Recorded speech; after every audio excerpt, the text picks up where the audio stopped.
Alright, this is my scrap metal section. And I remember throwing a T-post back here that I wasn't going to use. And now I'm like, oh, I might use that. Because I had a more narrow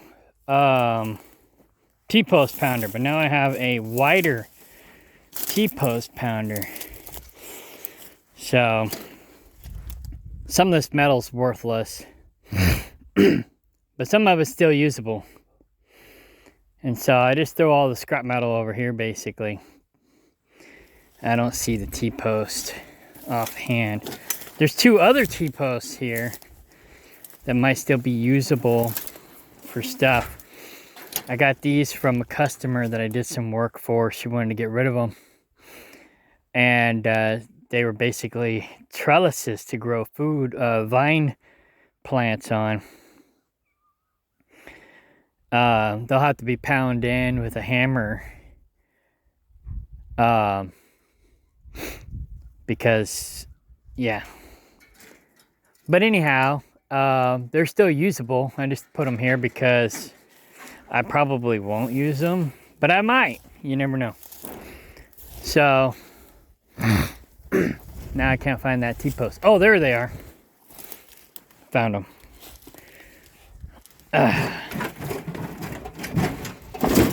There, those two right there. Oh, three. There's three right there. Four. So I might use all four of those in my goat yard for this fence that I put around passion fruit that are growing back there. Basically, I'm just going to try to keep the goats out of the passion fruit so it can grow in the goat yard safe and sound. And then that way, if the goats decide, if it grows outside of that cage that I built around it, then the goats can have at it. So yeah, I'm gonna climb up there and get that. And I got some other T-posts I took off the fence line. I was working on a fence line over there, taking out the old pivot. Be nice. He's establishing his dominance. But anyway, he was a Kaplinger, but he's now over here now. He's acclimating. He's just not acclimating as well as I want him to, but he's still here. That's a good sign. But anyways, so I took some T-posts. There they are right there. Line, north fence line. They had some shorter T-posts. I'm putting in the longer ones. Basically, I guess what I'll do is I'll just work on the north fence line as I need T-posts, or I have time. It just rained recently, so the ground's kind of soft, and that's why I'm working on T-posts. Best time to work on T-posts is after the rain and when the ground's soft. It was dry all summer, so the ground was solid as a rock all summer. I don't feel like pounding T-posts in rock solid dirt. So now that we got softer dirt, I'm doing T-post work. So yeah, anyways, I pulled T-posts off the north fence line, put in my 7-footers. I still gotta go back and wire them up, which I'm gonna do after I'm done doing this. All right, bye.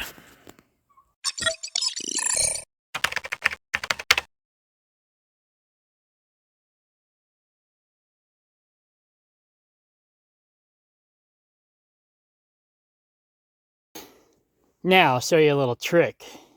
This is my T-post bender. You have a T-post that's all jacked up like that. This is how you fix it. Let's see if I can find a place to put this where you can see what I'm doing. I don't have a stand. I need a stand to put somewhere.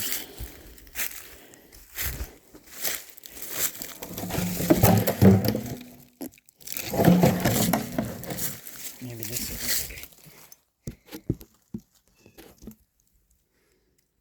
work. Oh, okay. That might work.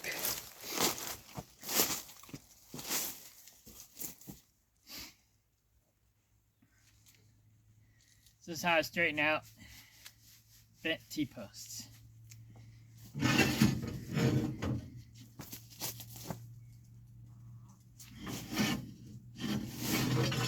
Now again, I just straightened it out a little bit already. So there was one bend right here.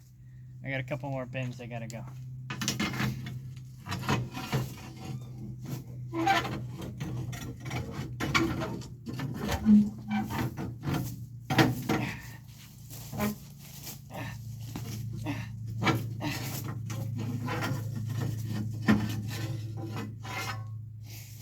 It's already straighter, but not straight enough.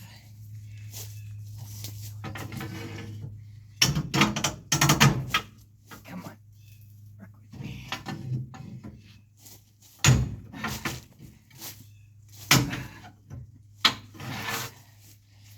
Straighter still. It might be straight enough for what I'm doing.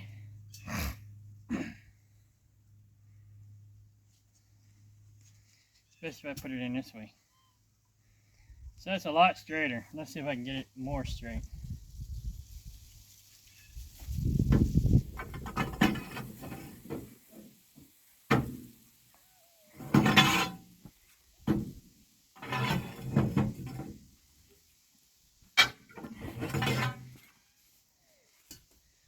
Wow, that's almost perfect. It's a little bent right here, but for the most part, that's pretty dang straight. I'm gonna try right here. Just a little bit more straight. Now it's a little bent that way.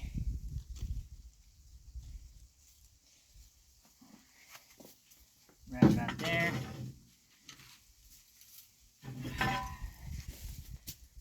Look at that. Not perfect, but it's pretty dang close. So that's how I straighten out my T-posts.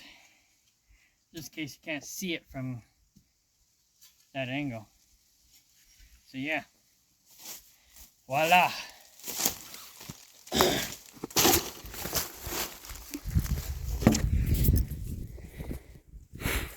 And all it is just a regular hitch. But it goes clean through. You know, and I got enough gap there behind it where I can slide the T-post all the way in if I needed to.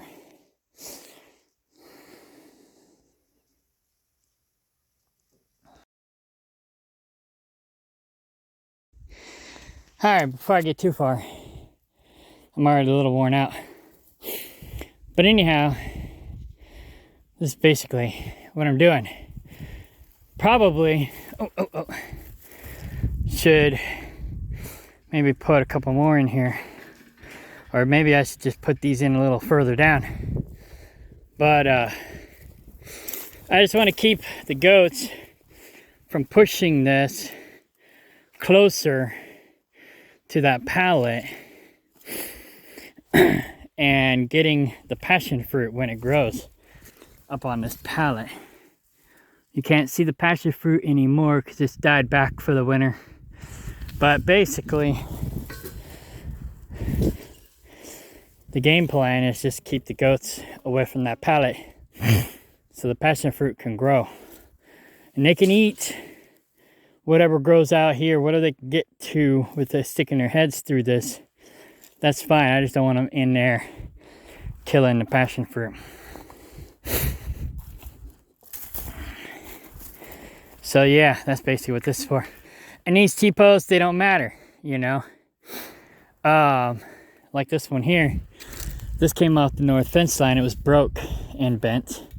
The previous owner next door farmed hay. He he grew and farmed hay.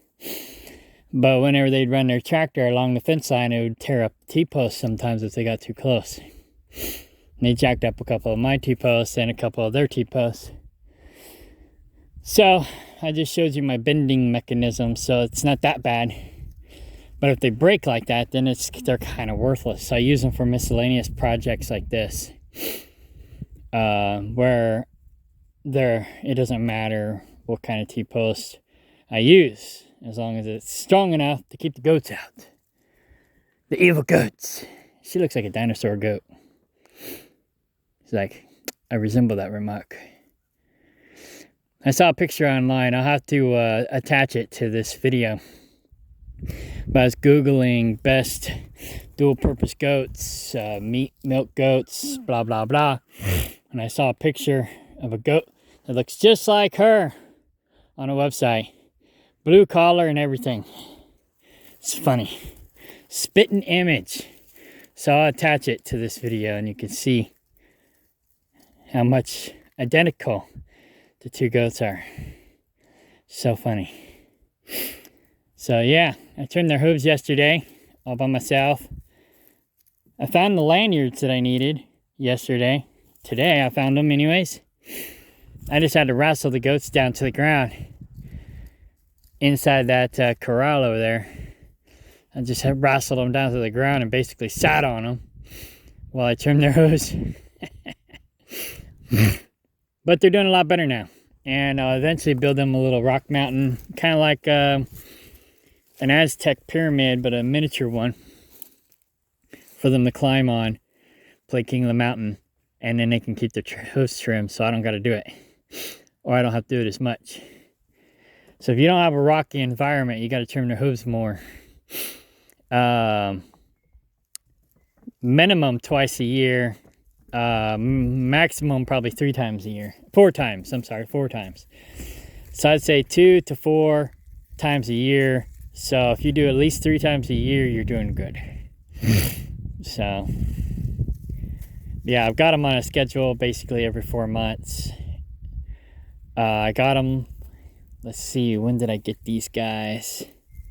6 weeks ago. So yeah, basically I'll mark it in the calendar that I did it this week, and then 3-4 months from now I'll do it again. So hopefully then I'll have a better corral system. Up front I'm gonna do a corral system. So anyways, so this is where I'm at right now, and I'll basically do another little video after I'm done.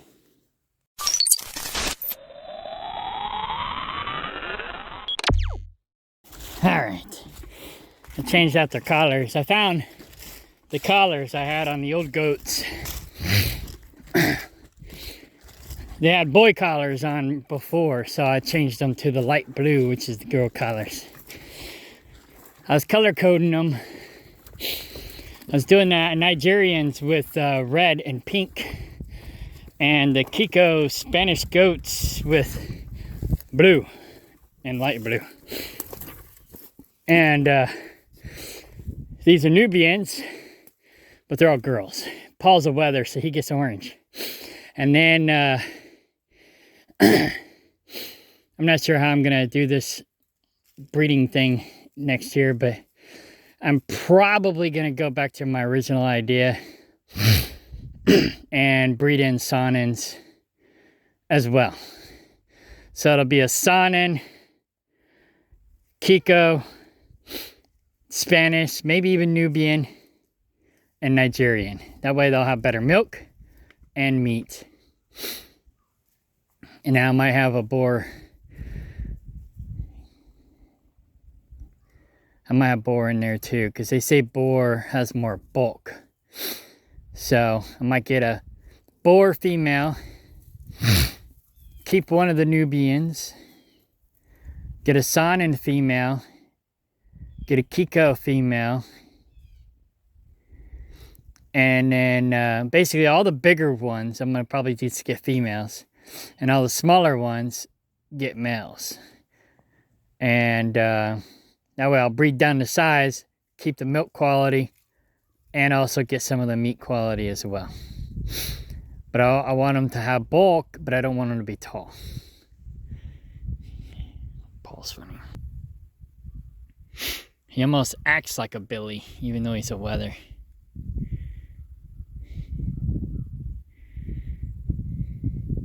See how much smaller he is to them, or to her. She's a big Nubian, but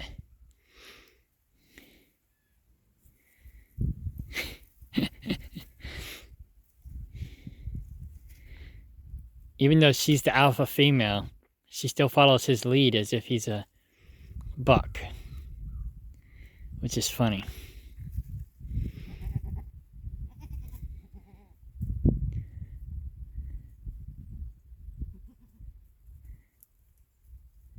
It's too bad he's fixed. Anyways, so I got this done, but they kind of ride up on the T-post a little bit, so I'm going to wire them down. And I'm going to get back to working on the north fence line. There's a lot of stuff David Ray never finished. He just half-assed did everything, so I got to go and double, triple check everything and finish what he started but never finished. So, which is typical around here. Okay, bye. All right, I got her done. Maybe that's why the goats are staying close, because of all the gunshots. So, I basically did 3 ties, because the goats will probably break at least one of them. You see here where it's trying to ride up, there's a gap underneath, which is fine. I kind of don't want this on the ground anyways, because it'll rust quicker. So what I did was, I took 2 cattle panels, crossed them over, 1, 2, and basically tied them off. I only got 2 ties on this one. I need to put a 3rd on this one. But anyways, I got 3 on here, 2 on here, which probably is fine, but I'm going to put 3 on there. Then I put 3 on each T-post. And now it's not going anywhere. They can push on it. They're not getting in there. They can stick their heads in there. But they're not going to get close to my passion fruit. So like this one here, I got 2 on this one. 1, no, that's not tied. 1, 2, 3 on that one. So I got to put a 3rd one on here as well. It's probably fine, like I said, but so but yeah, took 2 cattle panels, put them together. And typically this is what I do for my hay bales.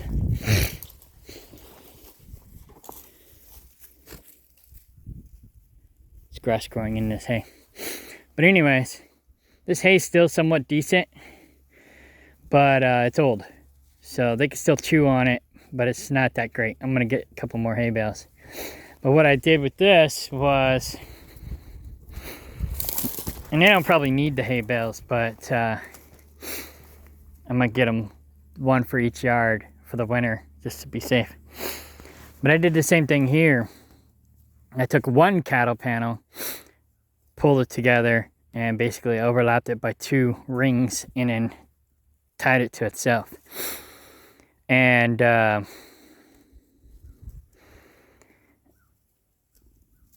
yeah. Anyway, so what I could do is I could take this old hay and throw it in there, and it'll act as fertilizer for the passion fruit. But and I'll probably do that when I got time to get to it. And then, like I said, they can nibble on it to their heart's content. Then I'll bring some new hay in, drop it off. But yeah, so yeah, just 2 cattle panels, cross them over by 2 rings, tie them together, put a pallet box inside. These are standard size pallets, 40 by 48. Make a little pallet box, the passion fruit's inside, it'll grow up on the pallet box. And anything that grows out here that the goats can get to, they can eat. And then anything in there is protected from the goats. Yeah, and that's basically how I'm protecting a lot of things on the land. With the blackberries, I'll probably just put cattle panels around them. The wild blackberries, they get like 6 foot tall, 7 foot tall. I'll probably do something similar with them as well. But yeah, I'll probably just throw the cattle panels around them, and the goats can push their way in, push it around a little bit, but they won't be able to push it around a lot. I'm not as worried about the blackberries as I am the passion fruit. I've been trying for 7 years to get the passion fruit to grow. So they are still nibbling on it, so that's good. But I'll probably have to get 2 more cattle panels for the hay bales. No, 4 more. And then I got a hay bale over there too in a cattle panel ring. But what I'll do is I'll take 2 of these and I'll adjust it to just barely bigger than what the hay bale is, because I had to actually scoop these and put it in there. And I'll have them put the hay bale upright. It'll rot down quicker, but it's only for the winter anyways. Have them put it upright. You know, flip it over so it's cylinder shaped like those, you know, up and down rather than on its side. Then put the ring around it, and then they can eat it through the ring. And the center part they won't get to, but that's okay. That's okay.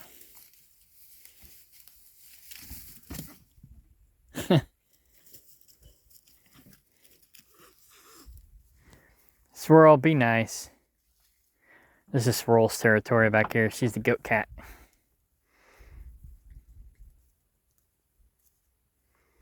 Like, this is my territory. I don't know where she sleeps, but she sleeps somewhere back here. So this is done. Oh, they got a mouse. Cool. Good job. Good job.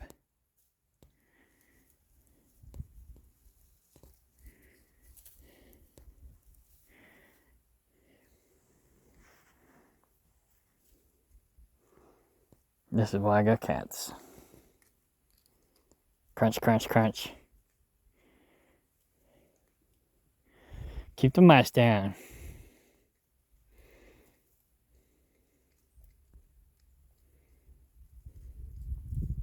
Crunching, munching, munching, crunch. Ugh. It's kind of gross and kind of cool at the same time.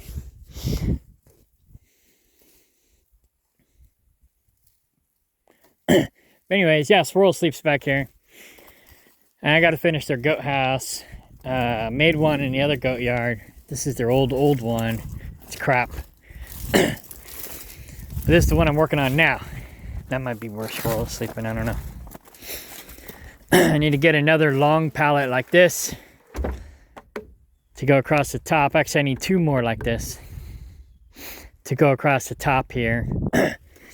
And, oh, my neighbor's calling. All right, bye.